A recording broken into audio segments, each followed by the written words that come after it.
Damos un vistazo a lo que la Biblia nos enseña, en el caso bíblico, en otras culturas, en otras creencias a nivel mundial y en toda la historia, el tema es el mismo. Resulta imposible al ser humano contextualizar aquella experiencia a la que él llama divina, ¿Usted cree que para de repente comunicarle algo al ser humano? O sea, Dios no necesita hacerse religioso para hablarle a la gente a través de bases y doctrinas religiosas. Dios salvó esa gente, las ayudó en la salvación antes de ese descubrimiento? Cuando tú miras entonces la creencia te brinda algo diferente. El simple hecho de mirar eso es mirar el hecho de que toda esa escritura y ese evangelio que nos presentaron ha sido tan manipulado y distorsionado a través de la historia por el mismo. Esa cita bíblica que acabamos de leer. Hay de aquel que le agregue una J o una tilde a la escritura. Pero cuando tú buscas el texto, por lo menos las copias que tenemos del siglo I, con relación a lo que representa Dios, tú te das cuenta de una gran verdad, y es que ni la J ni la tilde existía cuando se escribieron esos textos. es-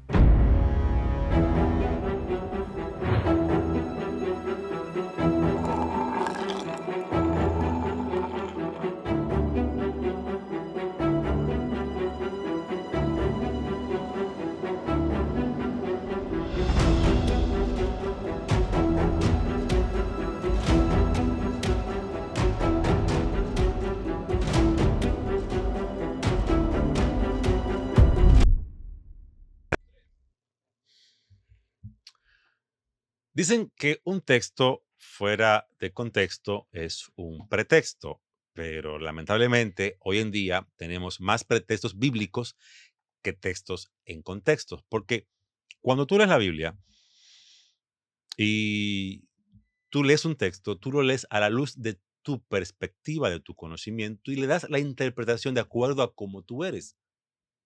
Claro, que se supone que el Espíritu Santo te guió a sacar esa conclusión, pero el Espíritu Santo también guió al otro hermano que no piensa igual que tú, que piensa contrario a ti, a sacar su conclusión. Al final, ¿cuál fue la conclusión del Espíritu Santo? ¿Podemos contextualizar las cosas como son o simplemente como nosotros lo hacemos? Para eso hoy traemos a un invitado especial. Traemos a un pastor que nos va a hablar acerca de cómo contextualizar sería Así es, a Dios. así es. Eh, por favor, voy a hacer algo hoy que normalmente no hago, pero por la conversación que tuvimos detrás de cámara, lo voy a hacer hoy. Hágase una presentación. ¿Quién es usted y su iglesia? Bien, soy el pastor Andri Corporán y soy el líder principal del Centro Familiar para las Naciones, Iglesia Moria. Tenemos una comunidad de amor, de fe y de restauración, donde quizás nos alejamos un poco de lo tradicional y de ese entorno sociocultural que la tradición a veces nos brinda con relación a la iglesia, y presentamos una comunidad de amor, perdón y restauración. Interesante, interesante. Creo que esa debe ser la cosmovisión de una iglesia. Pero entremos en materia. ¿Cómo así de que nosotros no podemos contextualizar la deidad de Dios? Mira, es interesante con relación al tema. Tratar de construir una base teológica de lo que es imposiblemente de contextualizar de forma lingüística. Ni siquiera la Biblia se acerca. Todo lo que tenemos en la Biblia son intentos de especulación fracasados. Intentos de especulación fracasados. Y de repente, cuando nosotros damos un vistazo a lo que la Biblia nos enseña, en el caso bíblico, en otras culturas, en otras creencias a nivel mundial y en toda la historia, el tema es el mismo. Resulta imposible al ser humano contextualizar aquella experiencia a la que él llama divina. ¿Usted cree que Dios se ha manifestado a otras culturas que no está registrado en la Biblia? Mira, lo interesante de Dios es que de repente Dios no es perteneciente a algún círculo religioso. Dios no pertenece a una denominación, por llamarla así, o se adapta al dogmatismo del ser humano para de repente comunicarle algo al ser humano. O sea, Dios no necesita hacerse religioso para hablarle a la gente a través de bases y doctrinas religiosas. Y eso es en ninguna cultura y en ninguna nación, por el hecho de que quienes han creado la estructura para intentar interpretar a eso que llaman Dios, somos nosotros. Por, es- por ese tema viene una pregunta que casi pocas gentes me saben responder adecuadamente o por lo menos con una perspectiva más general. Una persona que no haya conocido el Evangelio de acuerdo a como está en la Biblia, haya vivido una vida como la haya vivido, piadosa o no piadosa, pero que nunca conoció el Evangelio como se presenta en la Biblia, ¿puede tener oportunidad de salvación? Claro que sí. El ser humano no se salva por una religión o una creencia. El ser humano no se salva por el dogma que alguien más implementó para vender una idea. De repente Jesús nunca lo hizo. O sea, tú miras la vida de Jesús en la Biblia, en el caso bíblico, y no está esa inclinación. Jesús sí participaba dentro de la cultura y la ideología judía de la época, iba a la sinagoga para el Shabbat, participaba de su cultura, participaba de algunas cosas que tenía que ver con las tradiciones dentro del folclore hebreo, pero no era como partidista en el sentido de ser incluido en todo el dogmatismo que había como tal. De hecho, lo confrontó. Y yo creo que una persona, más allá de conocer el dogma, lo que necesita es conocer a Dios. Los medios para conocerlo es lo que cambia en el panorama de creencia y de religión. Por ejemplo, si tú te vas a la historia y miras este lado del mundo, un mundo que se quedó inmerso en las épocas pasadas con relación a la historia que en Europa había crecido, Medio Oriente había crecido, y para acá pues no fue hasta el descubrimiento de América que ese choque de civilización antigua y moderna se da, pero ellos tenían su ideología espiritual, ellos tenían su método de salvación, ellos tenían su idea de Dios. La pregunta sería, ¿sus métodos y su idea de Dios salvó esa gente? ¿Las ayudó en la salvación antes de ese descubrimiento? Cuando tú miras entonces la creencia te brinda algo diferente, porque mientras más lógica y razón tenga la creencia, más fuerte se vuelve en la vida de la gente. Pero al final, ¿Dios es todo eso que se especula de él? ¿O realmente a través de esa relación, sin importar los métodos que se desarrollaron, hay un contacto divino con esa persona? Muy interesante ese punto. Realmente hay muy pocas personas dentro del cristianismo, especialmente del protestantismo, que tienen ese modo de pensar. La mayoría piensa, o tú conociste a Jesús o te jodiste. O, no, o conoce el evangelio y si alguien más predicar otro evangelio que no sea, se ha llamado anatema. Y hay de aquel que le agregue una J o una tilde a la palabra. Y cuando yo leo algo así, por ejemplo, en el lenguaje Reina Valera 1960, que es el que más se usa, me asusto porque el simple hecho de mirar eso es mirar el hecho de que toda esa escritura y ese evangelio que nos presentaron ha sido tan manipulado y distorsionado a través de la historia por el mismo hecho de imposibilidad de contextualizar. ¿Por qué? Porque, por ejemplo, te voy a poner un dato sencillo. Esa cita bíblica que acabamos de leer. Hay de aquel que le agregue una J o una tilde a la escritura. Pero cuando tú buscas el texto, por lo menos las copias que tenemos del siglo primero, con relación a lo que representa Dios, tú te das cuenta de una gran verdad y es que ni la J ni la tilde existía cuando se escribieron esos textos. Exactamente. O sea, 1500 años después de la imprenta, esta revolución que se da, aparecen los signos de puntuación, luego aparece, le agregan a la J al alfabeto, entonces ahí eso se agrega al texto. Pero ese injerto literario que se le hace al texto es de hecho fideligno. Igual, una imposibilidad que intenta blindar una idea que ellos saben que cuando se le haga crítica van a tener problemas para responder. La relación con Dios, el conocer a Dios, el acercarse a Dios, no, no está basado estrictamente en la Biblia. ¿Se puede uno acercar a Dios por otros medios sin tener que necesariamente hacerlo a través del conocimiento bíblico? Bueno, para hablar de eso, entonces teníamos que hablar del origen de la canonicidad. ¿Qué es lo que busca el canon con relación a los libros bíblicos? Es tratar de traer coherencia a una ideología de fe.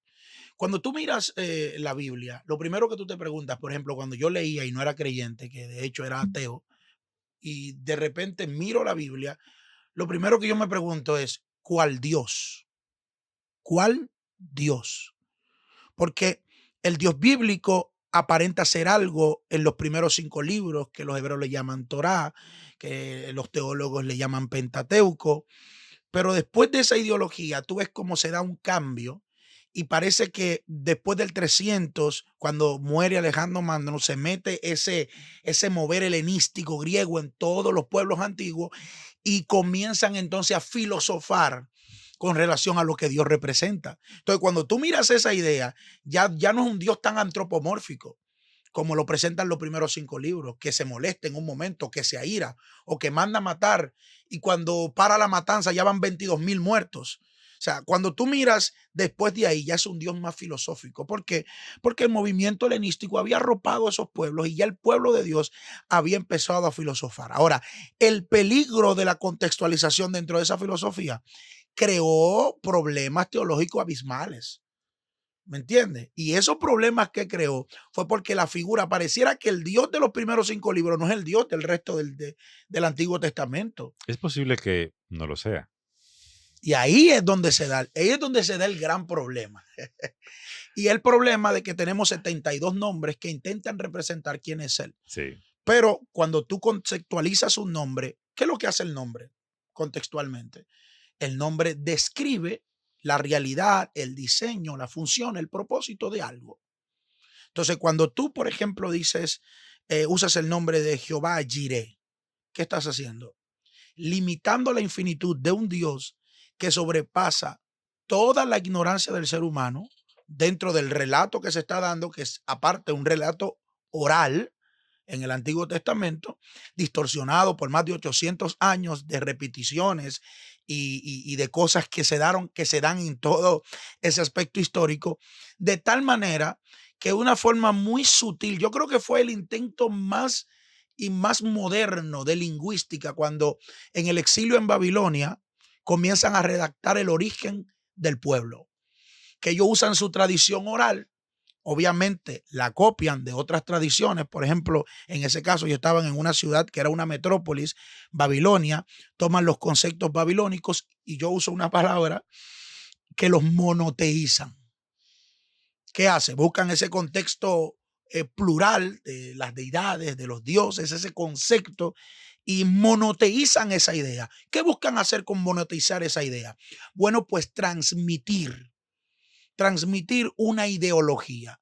Y como ellos tenían tradiciones que se habían distorsionado con el tiempo, entonces tú te encuentras la escuela elogista, la escuela yavista, que uno dice que lo creó el cielo y la tierra y punto, y otro dice que en 7 días lo creó. Presentan el concepto de un Dios cansado. Yo no me imagino a Dios cansado. Imagínate todo un Dios cansado. Que al 7º día descansó. Esa ideología que ellos la presentan, que realmente no es totalmente como la gente lo interpreta o lo cree, porque la gente cree que Génesis es el primer libro que se escribió. Y de hecho se considera como uno de los últimos del Pentateuco, de los primeros 5 libros. La gente piensa que también el Génesis lo escribió Moisés.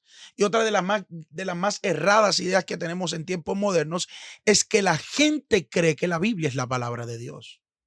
¿No se la Biblia la palabra de Dios? No. ¿Contiene la Biblia la palabra de Dios? Ahí es donde está el secreto. Contener un mensaje divino no quiere decir que lo que se ha transmitido es un dictado. Entonces la gente tiende a interpretar la Biblia como que la Biblia es un dictado. Sí, la gente tiende a ver la Biblia como que cada cosa que está escrito ahí, Dios estaba mirando al futuro, a mi persona, exactamente lo que yo estoy haciendo, y mandó al que lo escribió a escribir las palabras exactas para que luego esas palabras exactas me las dijeran a mí exactamente, yo la aplique como él la dijo literalmente, claro, algunas. Porque tomando en cuenta que eso mismo, diríamos que en Deuteronomio, creo que es 19, toman un versículo que dice, el hombre no tome ropa, no vista como mujer, la mujer no vista como hombre. Y diríamos, eso Dios me lo dijo para la hermana María y para el hermano José de acá del 2022 en República Dominicana. Y luego un poquito más para abajo de ese versículo me parece que dice, si tu mujer te pega los cuernos, mata la pedra. Y ese texto, ¿qué hacemos con él? Sí, mira, es tanto esto de errar con relación a lo que estamos hablando. Te lo voy a poner en este punto. Tú te miras la Biblia y cada vez que había una experiencia, que el pueblo tenía una experiencia con Dios, lo nombraba de alguna manera. Ujú. Por eso cuando Moisés está en el monte frente a la zarza, él dice, ellos no me creerán y dirán, no se te ha aparecido Jehová. Cuando tú buscas la forma de interpretar eso, tú te das cuenta que de lo que Moisés está hablando es que esto no se parece a nada de lo que me han contado o de lo que yo he escuchado acerca de Dios. Ujú. Él dice, no se te ha aparecido Jehová. ¿Qué nombre les doy? Ese nombre no solamente revelaba un aspecto nuevo con relación a Dios, sino que Moisés estaba construyendo desde el propio perfil de vida una nueva ideología con relación a Dios. Cuando él presentara esa ideología dentro del pueblo tenía que producir una manifestación. Pero a consecuencia de lo que he conocido, ellos dirán, no se te ha parecido Jehová, porque la revelación de Jehová es hasta aquí, es cuadrada. Ujú. Para tener una manifestación diferente a lo que hemos conocido de Jehová, tenemos que tener otro nombre. ¿Qué nombre les doy? Entonces ahí viene la revelación del próximo nombre. Yo soy el que soy, me envió. Entonces ahí comienza a construirse otra base. Una base diferente, una base distinta dentro del pueblo. Y ahí es donde ocurren tantas cosas. Cada vez que tú miras que alguien tiene una experiencia con Dios, construye una ideología diferente acerca de Dios. Mira, tomando eso que tú estás diciendo en cuenta, que me parece muy interesante, podríamos determinar que los demás pueblos que no son Israel y que no tuvieron el tipo de experiencia que se registra en la Biblia, tuvieron su experiencia con Dios y lo que hicieron fue que le pusieron un nombre. Ahí vamos. Y entonces, en ese nombre, claro, como no lo tenemos registrado en el libro que nosotros hemos aceptado como el único verdadero para hablar de Dios, lamentablemente es una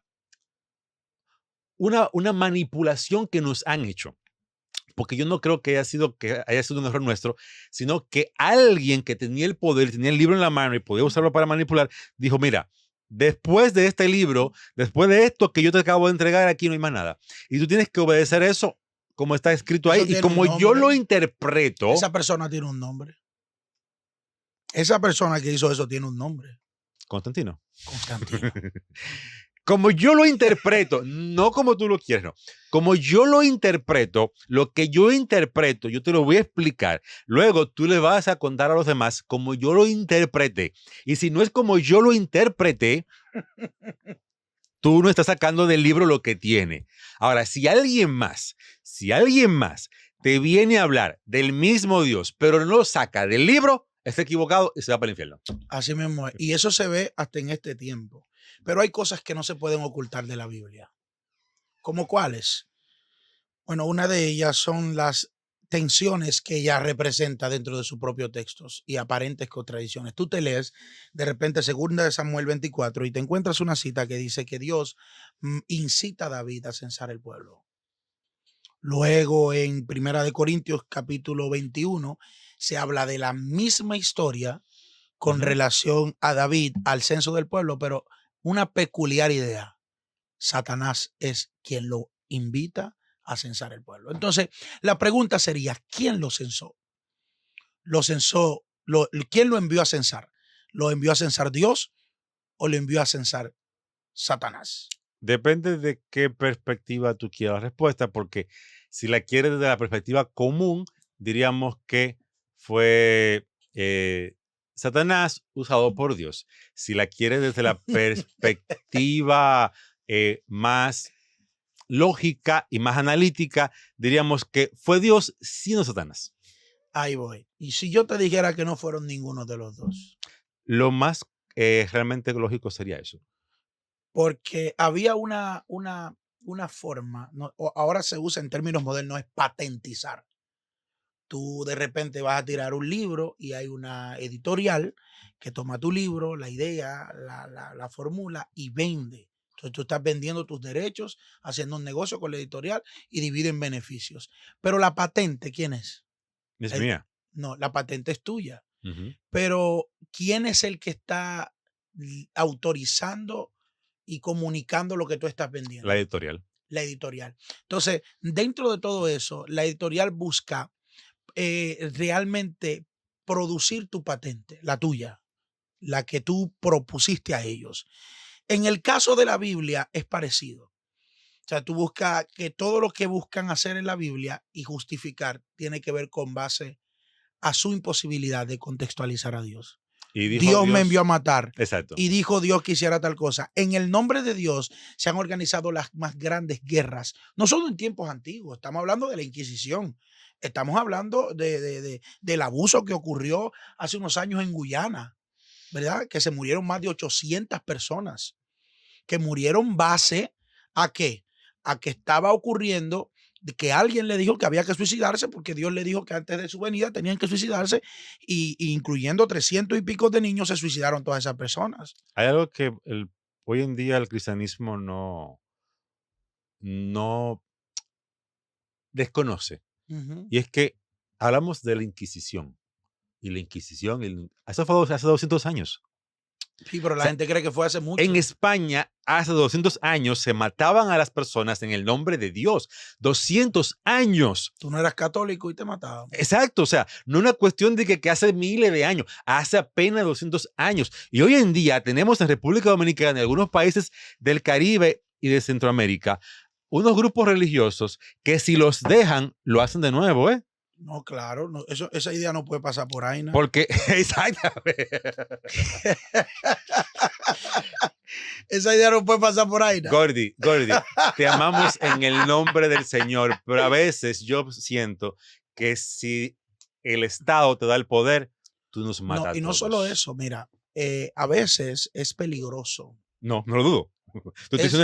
Es sinceramente que lo estoy diciendo. Es peligroso mirar esa área religiosa, porque esa profunda religiosidad que se da con estos movimientos que hemos visto en estos tiempos modernos, de repente lo está en la ignorancia de no conocer realmente lo que es Dios en Ujú. profundidad y afianzarnos en el dogmatismo. Porque es que hay gente, mira cuál es el problema de esta sociedad. El problema de esta sociedad es que la gente le es más fiel a la religión que a Dios. Sí. Ujú. Hay cosas que están conscientes de que no es mandato de Dios, de que la Biblia no lo dice, de que no aparece por ningún lado, pero el pastor dijo que esa vaina era así, esa vaina era así, porque Y el hay pastor que lo dijo. creerlo y hay que decirlo y ahí es donde están los problemas.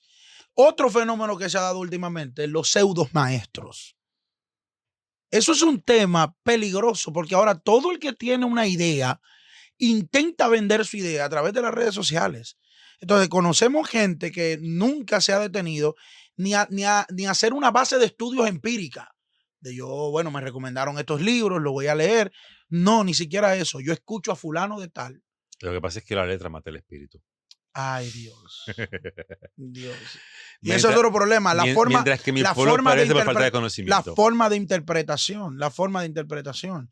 Cuando usted busca la interpretación de la escritura, por ejemplo, yo conozco gente que me reveló el espíritu. Mira, yo te voy a decir un asunto. A mí me da un coraje cada vez que yo escucho a una gente decir, no, a mí me reveló el espíritu. Tal o cual cosa. Como que si de repente hablar del Espíritu de Dios fuera algo como tan sencillo, de que tú eres el centro del universo y Él está consciente de ti. Pero que usted no me puede limitar a Dios. Yo no lo estoy limitando. Es a ti que te limito. Yo te estoy limitando a ti, tu incapacidad. Tú no sabes bien ni leer ni escribir. Tú pones al Gordy, a Felipe, a Soporte, a escribirte una carta de puño y letra y te van a poner palabras sin H. No, lo que pasa, pastor, es que O sea, Dios vamos a ser claros, vamos a ser Dios conscientes. desecha a los príncipes de este mundo y usa a los vil y menospreciados. Pero eso es otro texto que se ha malinterpretado totalmente. Porque de lo que la Biblia no está hablando es de mediocridad. La Biblia no está hablando de mediocridad, con todo respeto. Usted que no ha llegado ni a un octavo curso, no me quiera dar que un seminario. ¿Sabes que dentro de... Entonces no conocen, perdóname, no conocen bien el español. Y ya están hablando de hebreo, de griego, de arameo. No conocemos. Yo conozco gente que interpreta la Biblia y tú le das un examen de gramática y se queman. ¿Cómo tú vas a interpretar un libro con tanta riqueza gramatical y no vas a saber lo que es una hipérbole, no vas a saber lo que es una epopeya, no vas a saber lo que es una alegoría, no vas a saber lo que es un mito? Yo le digo a la gente que la tercera parte de Génesis, de Abraham para atrás, todo es mitología y la gente no lo cree. Todo es mitología eso. Y la gente se alarma y dice, ¿cómo? ¿Un mito? Ah, pues mentira. No, porque el mito no quiere decir que es mentira. Solamente que no es confirmable. Que no se puede confirmar, entra en la ley de irrefutabilidad. Tan sencillo como eso. Entonces tú miras a la gente y le hablas de algo como eso y la gente se te alarma. Y el relato de Adán y Eva entonces no es real. Ah, pues, yo quiero que entremos en razón y que podamos hablar. Porque exactamente los problemas que están en la Biblia y que se ven desde un punto espiritual fueron problemas que a ellos le ocasionaron grandes prejuicios. Yo te voy a decir algo que yo quizá no tengamos el tiempo para desarrollar ese tema, pero te voy a decir algo. Si yo te puedo decir a ti que hasta el 261 antes de Cristo no conocía el pueblo de Dios a Satanás. Y yo te pruebo eso con la Biblia, que Satanás no tuvo en Génesis, que Satanás no tuvo, que el libro de Job no es una historia, por eso está en los libros poéticos. Eso no es una historia. Eso es más ficción que otra cosa. Eso no puede ser, o sea, si esto es una historia... No es una historia, no lo es. Por eso está en los libros poéticos. Hollywood, no, DC Comics y Marvel también son historias. Sí. Entonces, es lo que te estoy diciendo. Cuando tú miras entonces ese contexto, tú miras que la gente me dice, no, porque Satanás era el ángel más bonito, estaba en el cielo. No estaba en el cielo. Nunca estuvo en el cielo. Nunca hubo una rebelión. Dentro del contexto judío, Satanás no es un ser, sino antropomórfico como nos lo han vendido esta cultura moderna. Nosotros hemos comprado una mezcla de diferentes dioses o seres de mitología de otros pueblos. Se le hemos agregado el nombre judío Satanás y hemos creado un ser, por ejemplo, omnipresente, omnipotente, una cosa impresionante que está al tanto de la vida de cada mínima persona y que si tú te chocaste en tu casa con el rabillo de la puerta en el dedo pequeño, eso fue Satanás que estuvo ahí. O sea, ¿cómo es posible que hemos creado a alguien así que al punto de ser tan poderoso que se ha convertido en el enemigo número uno de Dios? No, es impresionante que Dios tiene un rival. Tan poderoso como Satanás, ¿eh? Y entonces, cuando leemos el relato que está, por ejemplo, en Ezequiel 28 o Isaías 14, ¿cómo caíste del cielo, lucero, hijo de la mañana? La gente interpreta literalmente, que Satanás estaba en el cielo. Lo que es totalmente contrario a lo que está diciendo el texto. El texto está hablando de endechar. Un proverbio contra el rey de Tiro y en el otro contra el príncipe de Ciro. Sí. Y la gente no entiende eso. La gente, aunque lee eso, dice, no, pero mira cómo es esto. Parece que aquí dejaron de hablar y empezaron a hablar de quien estaba operando detrás de ellos, porque detrás de él estaba operando el mismo diablo. Y por eso es que el profeta, teniendo el discernimiento del espíritu, comienza a hablar del diablo. Y yo digo, pero Dios mío, ¿dónde quedó el sentido común a la hora de interpretar algo tan delicado como eso? Yo le voy a hacer una pregunta, pastor. Dígame.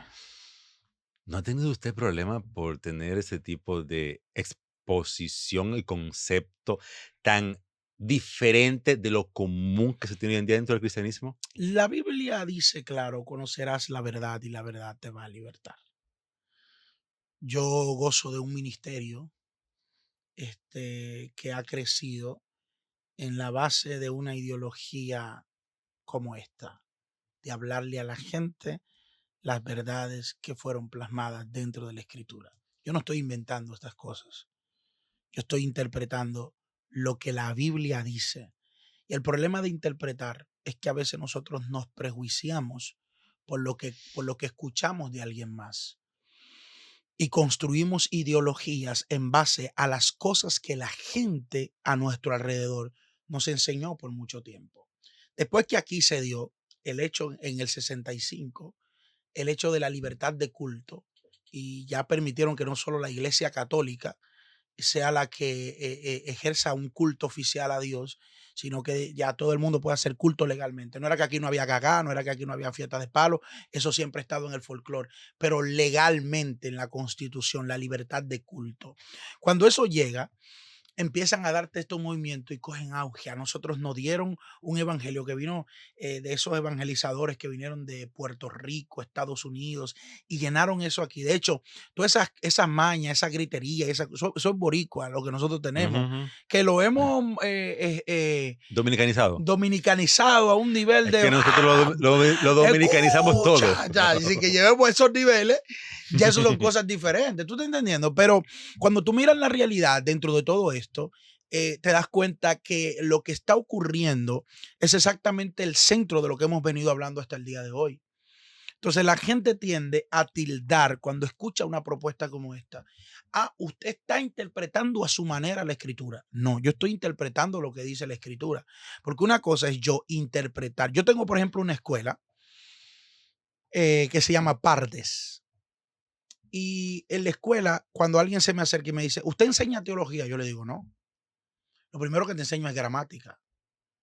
Lo segundo que te doy es una introducción a la crítica textual. Porque si nosotros no podemos conocer la gramática del texto y no podemos hacer una crítica textual a lo que estamos leyendo, no vamos a conocer el contenido. Ujú. Tan sencillo como eso. Vamos a creer que todo lo que está ahí es literal y se tiene que interpretar así. Entonces, yo no te enseño teología, yo te enseño a hacer teología, que es diferente. Porque enseñarte teología es yo enseñarte mis conceptos, lo que está ocurriendo ahora con el fenómeno de la mística hebrea y de la cábala y de todo este movimiento que se ha impregnado en estos últimos 5 años dentro de aquí en República Dominicana, y ha cogido tanto auge y la gente ya está quitando algunos criterios cristianos y se está adaptando a esa ideología, a esos movimientos. Y a mí a veces me preguntan, pero mira, ¿y por qué si tú conoces tanto de la cultura y tú no practicas más? Digo, porque yo lo que soy es dominicano. Y hay cosas dentro de la Biblia que son para el pueblo hebreo. Totalmente. Entonces tú miras, por ejemplo, te voy a poner un ejemplo. El pueblo hebreo no consume el cerdo. ¿Verdad que no? Ujú. No lo consume. No lo consume. Entonces, ¿qué buscaba un atado de cerdos dentro del contexto bíblico cuando echan fuera los demonios del ganadero? ¿De quién eran esos cerdos? No era dentro del pueblo y la cultura que estaban. ¿Quiénes se lo comían? Ah, ¿se lo comía alguien o no? Simplemente ellos estaban haciendo comercio. No lo consumen por mandato divino, pero lo venden. Y ahí es lo que nosotros tenemos que hacer énfasis. En que hay una realidad dentro del texto de cosas que fueron prohibidas al pueblo, a su cultura. ¿Por qué? Porque su capacidad cognitiva de la época, pensante, o sea, usted tiene que saber que el relato que usted está leyendo, quienes lo desarrollaron fueron gente analfabeta, Sí. que no sabían ni leer ni escribir. Y tenemos que entender que dentro de esos relatos hay limitaciones, porque cuando tú miras la cosmología antigua, por ejemplo, para hablar del pueblo hebreo, tú estás viendo que ellos decían, y Dios abrirá las compuertas de los cielos, porque para ellos en el cielo había una compuerta que cuando se abriera, algo del cielo iba a bajar en ese momento. Entonces ellos buscaban la forma con su lenguaje limitado de describir las cosas que estaban viviendo. Y eso lo hizo el pueblo. Y yo te voy a decir algo ahorita que abordamos y que tú me preguntaste con relación a esto. Tú me preguntaste y era muy importante. Nosotros abordábamos el tema de que cómo el pueblo había adaptado esta realidad tan impresionante de tomar culturas de otros pueblos y hacerlas de ellos. Ujú. Era parte del... Israel,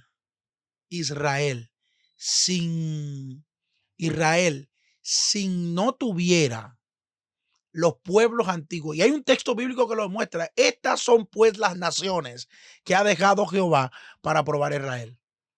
Sin esos pueblos antiguos, sin esos desvíos que había tenido Israel, no hubiesen construido su teología o su ideología acerca de Dios.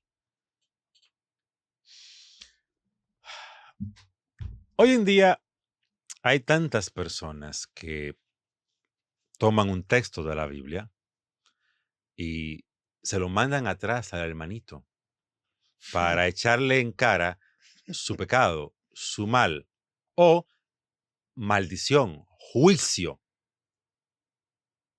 Toman textos, frases de la Biblia e insultan al hermano y dicen, no, porque así dice Jehová. Hay otros que tienen un sueño, se imaginan algo le pasa por la cabeza, el hambre, la falta de dormir, el de estar durmiendo quizás 5, 6 días, 10 días en el suelo sin comer nada, hace que ilusionen cosas y luego dicen, el Señor me dijo, el Señor me contó, el Señor me habló. ¿Cuál Señor fue que le habló?